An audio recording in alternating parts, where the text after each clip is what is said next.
ഒരു കപ്പിൾ വരുന്നു. അവർ 15 ദിവസമായി കല്യാണം കഴിച്ചിട്ട് പറയുമ്പോൾ അവർ 1 മാസം ഗർഭിണിയാണെന്ന് പറയുന്നു. ഓന്റെ കയ്യിലുണ്ട് കുരുത്തക്കേട്. ഇങ്ങോട്ട് വരട്ട് നായി.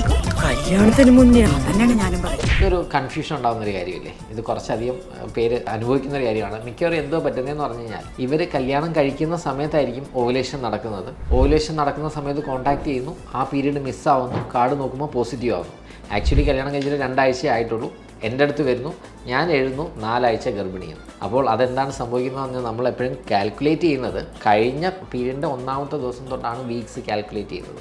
അപ്പം അതുകൊണ്ടുള്ള കാര്യം മാത്രമാണ്. അത് ഒരിക്കലും 4 ആഴ്ച ഗർഭിണി അയ്യോ 2 ആഴ്ച മുന്നേ ഗർഭിണി ആയോ എന്ന അവസ്ഥ ഇല്ല അതിൻ്റെ അകത്ത്. ഓക്കെ, അതേപോലെ എപ്പോഴും ഉള്ളൊരു സംശയമാണ് ഡോക്ടറെ 7ാം മാസം തുടങ്ങിയോ അതോ കംപ്ലീറ്റ് ആയോ? മിക്കപ്പോഴും ഉള്ള പ്രശ്നം. കാരണം ഇല്ല ചടങ്ങ് നടത്തണമല്ലോ. അപ്പോൾ എൻ്റെ അടുത്ത് വന്ന് ചോദിക്കും ഡോക്ടറെ 7ാം മാസം. ഞാൻ പറയും 28 ആഴ്ചയായെന്ന് എനിക്കറിയാം, പക്ഷെ അത് 7 തുടങ്ങിയതാണോ 7 തീർന്നതാണോ എന്ന് എനിക്കറിയില്ല. അതിന് നിങ്ങൾക്ക് ആർക്കെങ്കിലും അതിനെ കറക്റ്റ് അറിയാമെങ്കിൽ എനിക്കൊന്ന് കമൻറ്റ് ചെയ്തേക്കണം.